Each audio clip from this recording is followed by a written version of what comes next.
அஸ்ஸலாமு அலைக்கும் வரஹ்மத்துல்லாஹி வபரகாத்துஹு. அல்ஹம்துலில்லாஹி ரப்பில் ஆலமீன். கண்ணியம் நிறைந்த சகோதர சகோதரிகளை, தமிழகத்திலே தமிழ்நாடு தௌஹீத் ஜமாத் பல ஆண்டுகளாக ஏகத்துவ கொள்கையை வீரியமாக கிராமங்களிலும் ஒவ்வொரு பகுதிகளிலும் நாம் பிரச்சாரம் செய்து வருகிறோம். தமிழ்நாடு தௌஹீத் ஜமாத்தின் பிரச்சாரத்தின் மிக முக்கியமான பிரச்சாரமாக இறை செய்தி மட்டுமே மார்க்கம், இறை செய்தி அல்லாதது, வஹி அல்லாதது அது வழிகேட்டை பெற்றுத்தரும், வஹி அல்லாத அனைத்துமே நரகத்திற்கு அழைத்து செல்கிற பாதை என்பதை நாம் வீரியமாக பிரச்சாரம் செய்து வருகிறோம்.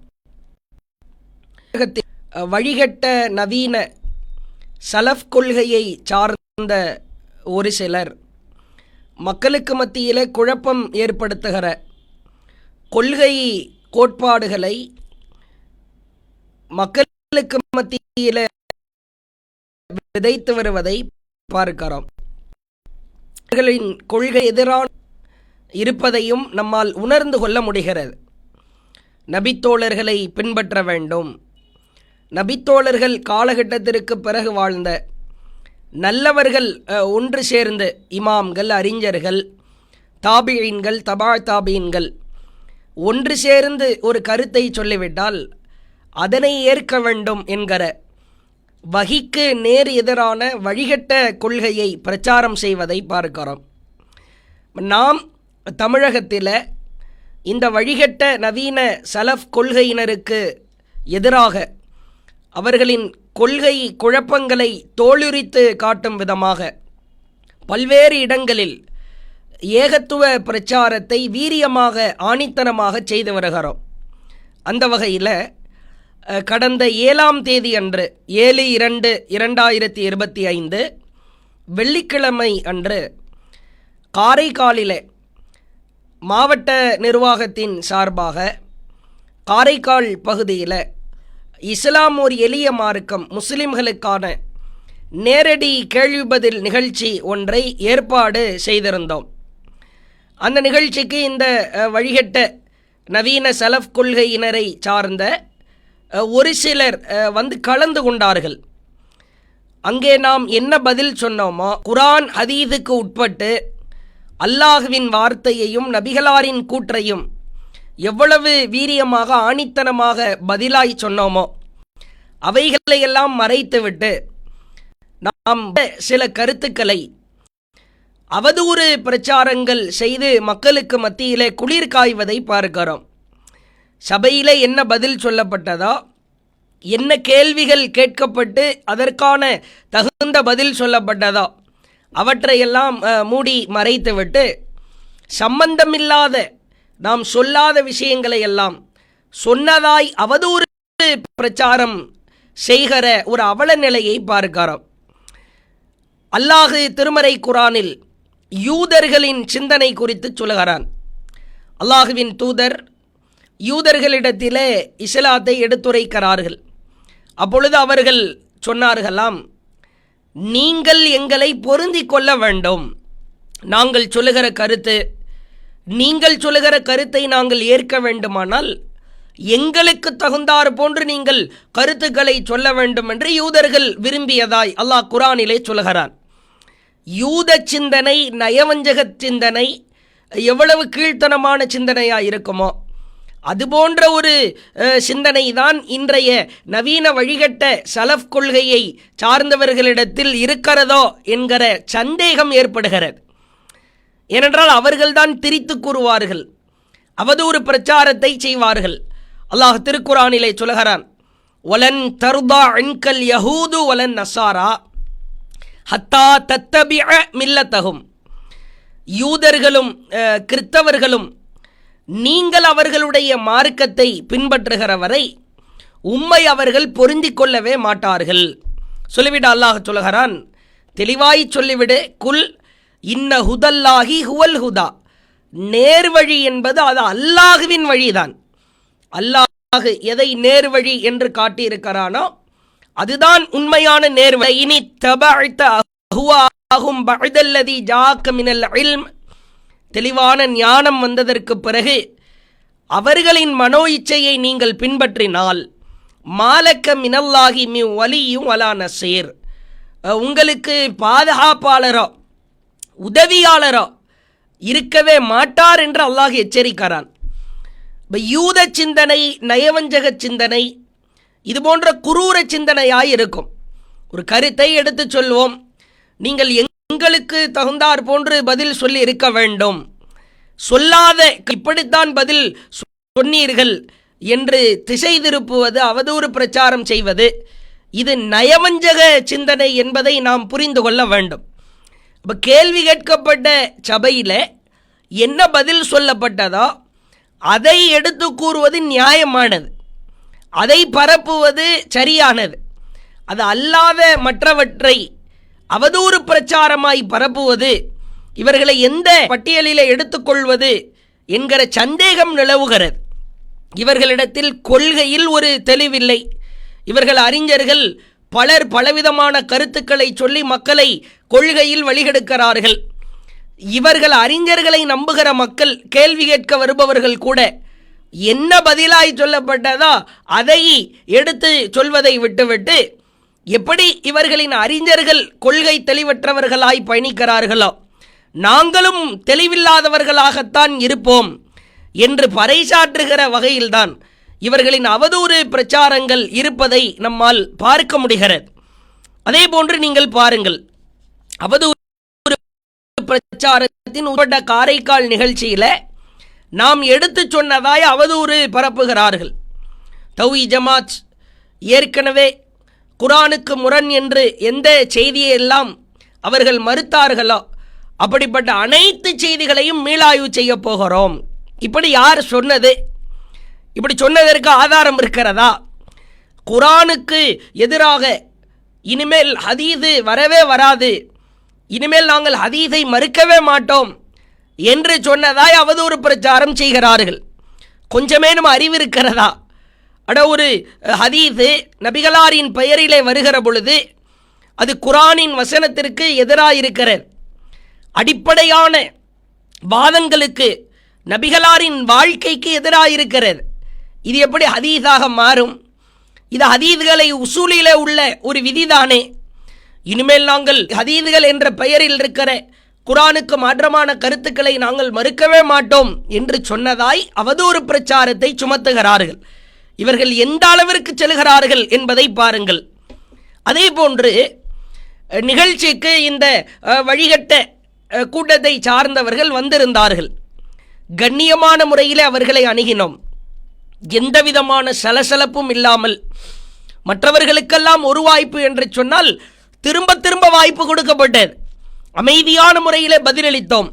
ஆனால் நாம் எவ்வளவு கண்ணியத்தை கொடுத்தவர்களுக்கு பதிலளித்தோமோ அந்த கண்ணியத்தை எல்லாம் குடிதோண்டி புதைக்கிற வகையில் இவர்களின் அவதூறு பிரச்சாரங்கள் அமைந்திருப்பதை பார்க்கிறோம். சில கேள்விகளை கேட்டார்கள். சுய சிந்தனை அடிப்படையில் மார்க்கத்தை விளங்குவதாக இருந்தால் அனைவரும் நேர்வழியில் இருக்கிறார்கள் என்று நீங்கள் சொல்ல வேண்டியதானே. தர்காவிற்கு செல்றவனையே இணை வைப்பாளர் என்கிறீர்கள், காதியானியையே இணை வைப்பாளர் என்கிறீர்கள் என்றெல்லாம் கேட்டாங்க. தெளிவாய் பதில் சொல்லப்பட்டது குர்ஆன் ஹதீஸ் அடிப்படையில். அதே போன்று கேட்டார்கள், சலஃப் கொள்கையினர் நபித்தோழர்களை பின்பற்றுகிறார்கள் என்று சொல்லுகிறீர்களே, நாங்கள் நபித்தோழர்களை பின்பற்றுவதற்கு ஒரே ஒரு ஆதாரம் கேட்டாங்க. எந்த காரைக்காலில் சலஃப் அறிஞர் என்கிற போர்வையில் மக்களை எவர் வழிகெடுத்து கொண்டிருக்கிறாரோ அவருடைய கூற்றை இவர்கள் கேட்டார்களா இல்லையா என்றே தெரியவில்லை. அடுக்கடுக்கான ஆதாரங்களை காட்டினோம்.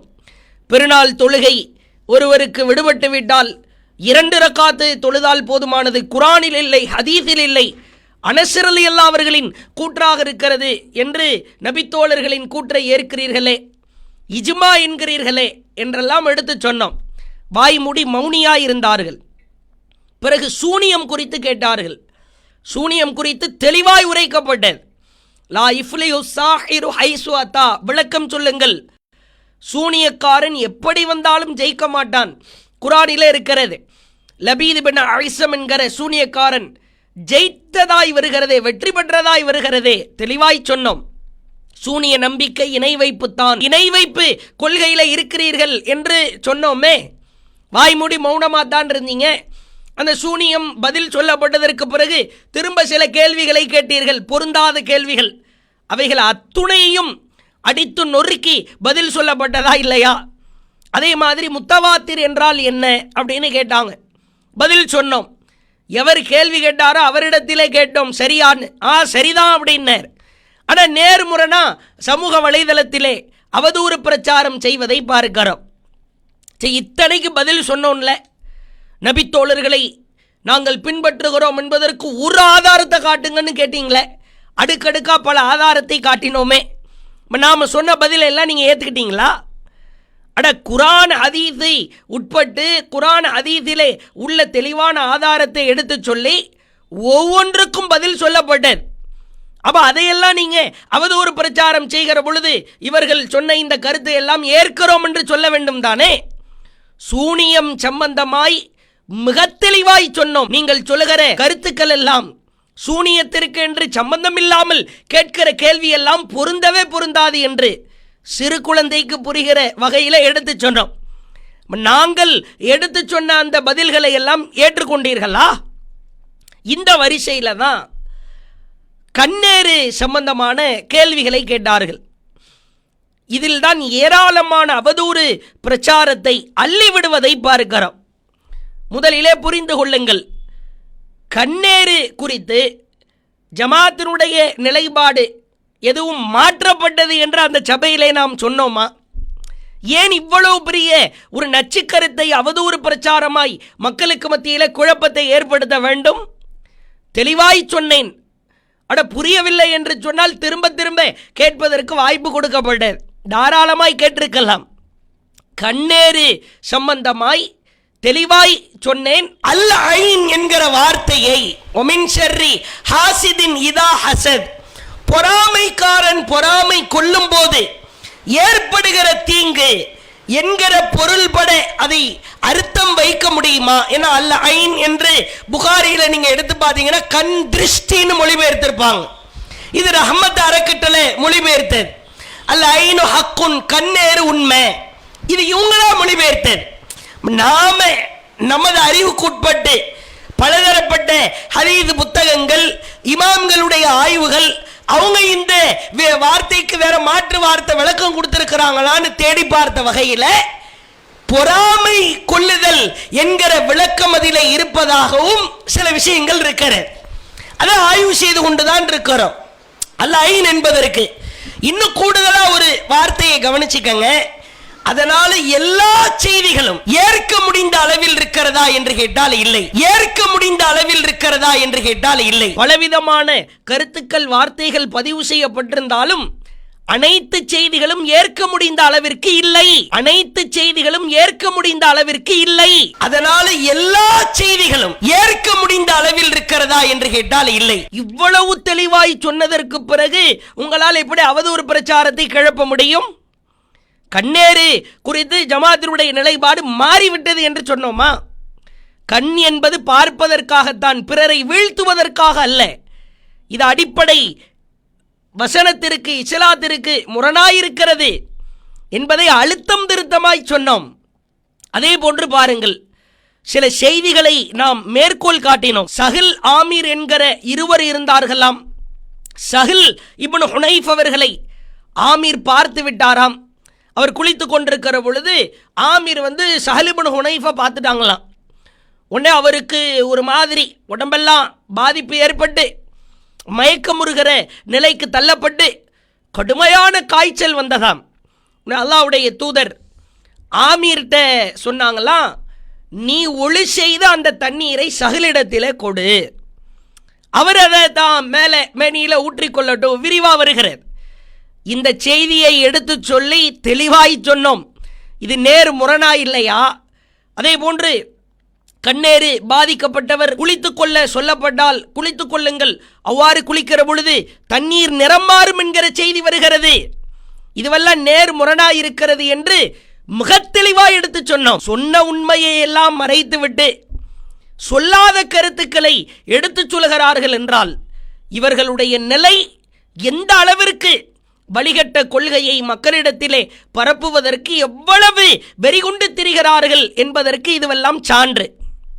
அல்ல ஐன் என்பதற்கு கண் திருஷ்டி, கண்ணேறு என்கிற வார்த்தை பிரயோகம் அல்லாமல் வேறு வார்த்தையில பயன்படுத்துறாங்க. அப்படியெல்லாம் எடுத்து சொல்லி எல்லா செய்திகளும் ஏற்க முடிந்ததாக இல்லை அப்படின்னு சொல்லிட்டு தானே நாம் சென்றோம். பொதுவாக ஒன்றை புரிந்து கொள்ளுங்கள். ஆய்வு, மார்க்க ஆய்வு, மசாயில் ஆய்வு, மார்க்க சட்டங்கள் சம்பந்தமான ஆய்வுகள் என்பது முடிவில்லாதது. மறுமை வரைக்கும் கல்வி தொடர்ந்து கொண்டே இருக்கும். ஒரு கட்டத்திலே பலவீனமான செய்தி என்று சொல்லியிருப்போம். ஆய்வு செய்கிற பொழுது அது சரியான செய்தியாக இருக்கும். சரியான செய்தி என்று சொல்லியிருப்போம். நோன்பு திறப்பதற்கு துஆ, தஹபல் லமஉ அபுதல்லத்தில் உருகு வசபதல் அஜுரு இன்ஷா அல்லாஹ், சரியான செய்தி என்று பல ஆண்டுகள் அமல் செய்து வரப்பட்டது தமிழகத்தில் பரவலாக முஸ்லிம்களால். பிறகு பலவீனமான செய்தி என்று சொன்னோம், அது மாற்றிக்கொள்ளப்பட்டது. ஆய்வு என்பது முடிவில்லாதது. ஆய்வுகள் இருக்கத்தான் செய்யும். நாம் என்ன கேட்கிறோம்?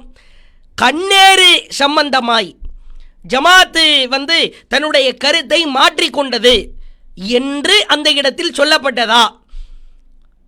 சொல்லாததை சொன்னதாய் அவதூறு பரப்புகிறார்கள் என்றால் இவர்களுடைய நிலை வழிகட்ட கொள்கையை மக்களிடத்திலே விதைக்க வேண்டும், குழப்பத்தை ஏற்படுத்த வேண்டும் என்கிற ஒரு குரூர சிந்தனையை தாண்டி வேறு எதுவும் கிடையாது. நீங்கள் நம்புவது போன்று கண்ணேறி செய்தியை தௌஹீத் ஜமாத்து நம்ப ஆரம்பித்து விட்டது என்று சொன்னது போன்று பரப்புகிறார்கள். கண்ணேறி சம்பந்தமாய் மறு ஆய்விலே நீங்கள் வைத்திருக்கிறீர்கள் என்றால் கடந்த காலத்தில் கண்ணேறு நம்பினவங்களை ஏன் முஷ்ரிக்குன்னு சொன்னீங்க? கண்ணேறு நம்பிக்கொண்டிருப்பவர்களை நீங்கள் இணை வைப்பாளர் என்று ஏன் சொல்கிறீர்கள் என்றெல்லாம் அவதூறு பிரச்சாரத்தை கிளப்புவதை நாம் பார்க்கிறோம். இது போன்ற வழிகட்ட நவீன சலஃப் கொள்கையினர் அவதூறு பரப்புகிற இந்த பிரச்சாரங்களிலிருந்து, அவதூறு பரப்புகிற இந்த வேலைகளிலிருந்து பொதுமக்களாகிய நாம் மிக கவனமாய் இருக்க வேண்டும். அதே மாதிரி பாருங்க, எத்துணை விதமான செய்திகளை அந்த நிகழ்ச்சியிலே நாம் சொன்னோம். இவ்வளவு நீ அவதூறு பிரச்சாரம் செய்வதற்காக கைகளிலே எடுத்திருக்கிறீர்கள், குளிர்காய வேண்டும் என்று நினைக்கிறீர்கள், ஒரு குழப்பத்தை விதைக்கணும்னு. நிகழ்ச்சியிலேயே உங்களிடத்தில் இருக்கிற கொள்கை முரண்பாடு எல்லாம் போட்டு உங்களிடத்தில் ஒரு கொள்கை தெளிவு இருக்கிறதா? உங்கள் அறிஞர்களிடத்திலும் கொள்கை தெளிவு இல்லை. அந்த கொள்கையை நம்பி யார் பின்னால் செல்கிறார்களோ அந்த பாமர மக்களிடத்திலும் ஒரு கொள்கை தெளிவில்லை. உங்களால் பிறையிலே ஒன்றுபட முடியுமா? சிலர் உலகப் பிறை என்கிறீர்கள், சிலர் ஊர் பிறை என்கிறீர்கள். ஒரு பிறை விஷயத்தில் ஒன்றுபட முடியலையே. சூனியம் சம்பந்தமாய் 1000 குழப்பங்கள், எத்துணை குழப்பங்கள். சூனியத்திற்கு ஆற்றல் இருக்கிறது என்று சலஃப் கொள்கையை சார்ந்த ஒரு சாரார், இல்லை சூனியத்திற்கு ஆற்றல்லாம் இல்லை, புகாரி இல்லை இருக்கிறதுனால அதை அப்படி ஏற்றுக்கொள்ளணும், ஆனால் ஆற்றல்லாம் இல்லை, இப்படி ஒரு சாரார். அறிஞர்கள் என்கிற போர்வையில் உள்ளவங்களே மக்கள்கிட்ட சூனியம் சம்பந்தமாக எவ்வளோ குழப்பத்தை ஏற்படுத்துகிறாங்க தெரியுமா? லபீத் பின் ஆயிஷம் என்கிற யூதன் நபிகளாருக்கு சூனியம் வைக்கவில்லை, அவனுடைய சகோதரி தான் வைத்தால். முட்டாள்தனமாக ஒரு மனைச்சைக்கு கட்டுப்பட்டு இது போன்ற செய்திகளை பரப்புவதை பார்க்கிறோம். அதிலும் சிலர் சூனியத்திற்கு பாதிப்பு இருக்கிறது தான், ஆனால் இது சூனிய பாதிப்பு என்று யாரிடமும் செல்லக்கூடாது.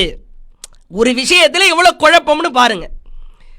மற்றொரு சலஃபறிஞர், இல்லை ஆலிம்கள்கிட்ட போய்க்கலாம், கை தேர்ந்த அனுபவம் வாய்ந்த ஆலிம்களிடத்திலே போய் இது சூனிய பாதிப்பான்னு கேட்டுக்கலாம். இன்னொருத்தர் சலஃப் அறிஞர் என்று சொல்லிக் கொள்பவர், சுனாமி வந்தபோது பல பேருடைய சூனியத்தை எல்லாம் சுனாமி அடிச்சு காலி பண்ணிருச்சு. எவ்வளவு பெரிய முட்டாள்தனமான வாதம் என்று பாருங்கள். இன்னொருத்தர் சலஃப் அறிஞர், சூனியத்தினால் பாதிப்பு ஏற்பட்டது என்பதை சில அடையாளங்கள் மூலமாய் கண்டுபிடிக்கலாம். எப்படியா? அவங்க குரலே ஒரு வித்தியாசமா இருக்கும். அவங்க ஒரு வாந்தி எடுப்பாங்க பாருங்க, அந்த வாந்தியினுடைய நிறமும் வித்தியாசமா இருக்கும், நாத்தமும் வித்தியாசமா இருக்கும். சூனியத்தில் இத்தனை முரண்பாடுகள். அதே மாதிரி பாருங்க, சூனியத்தினால் பாதிப்பு ஏற்பட்டது என்று சொல்லி யாரிடமும் போய் நிற்காதே ஒரு சாரார். எத்தனை குழப்பங்கள்! சலஃப் கூட்டத்தில் இருக்கிற அறிஞர்கள் மக்களிடத்தில் எவ்வளவு குழப்பம்! பச்சையா அல்லாஹ்வுக்கு ஷிர்க் வைக்கிற பள்ளிவாசல் என்று தெரிகிறது. அதுல தொழுகைக்கு செல்லலாமா செல்லக்கூடாதா? கடமையான தொழுகையை நிறைவேற்ற போகலாமா போக கூடாதா? இல்ல இல்ல நிறைவேற்றி கொள்ளலாம் என்று ஒரு சாரார். இணை வைக்கிற பள்ளிவாசலாக இருந்தால் தொழ போக கூடாது, தொழுகையை நிறைவேற்றுகிற தகுதியான இடம் அது இல்லை என்று மற்றொரு சாரார். திருமணம் என்று வந்துவிட்டால் எத்துணை குழப்பங்கள்! சாப்பாடு, கல்யாண விருந்து சாப்பாடுன்னு வந்துட்டா இந்த சலஃப் கொள்கையினர் ஒரு நிலையில் இருக்கிறார்களா? எளிமையான திருமணத்திற்கு அவ்வளவு தூரம் அல்லாஹ்வின் தூதர் முக்கியத்துவம் கொடுக்கிறாங்க. வரதட்சணை சாப்பாடா இருந்தாலும், பெண் வீட்டு விருந்தாக இருந்தாலும், வழிகட்ட நவீன சலஃப் அறிஞர்கள் கூட இதிலே சமரசம் செய்வதை பார்க்கிறோம். அதே போன்று பார்க்கலாம், இஜ்மா, ஃபஹ்மு ஸஹாபா, இஜ்மா ஸஹாபா. இஜ்மா என்பது ஹதீஸை விட வலுவானது. ஒருவர் பேசுகிறார், ஒரு நபித்தோழர்கள் ஒன்றுபட்டு ஒரு கருத்தை சொன்னால் அதற்கு பெயர் இஜ்மா.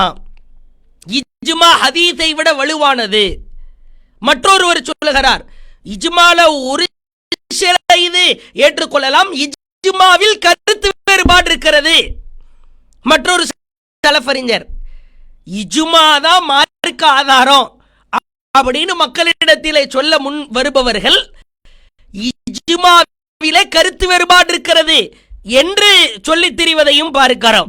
மிக தெளிவாய் கேட்டோம். சலஃப் கொள்கையை சார்ந்தவர்கள் பதிலளிக்க முடியுமா? குர்ஆன் ஹதீஸில் இல்லாத ஒரு சட்டத்தை நபித்தோழர்கள் அனைவரும் மாற்று கருத்தின்றி ஒன்றுபட்டார்கள். அனைவரும் உணர்ந்தோம். சரி, இங்கிருந்த குர்ஆன் வேறு ஒன்று ஏற்றுப்பட்டாங்க, அவ்வளவு பேர் கூட என்று மன கொள்கை ஒரு மாதிரி கேட்டோம். ஒன்றுபடணும். இவர்கள் ஒரு கொள்கையை வரையறுக்கிறார்களாம்.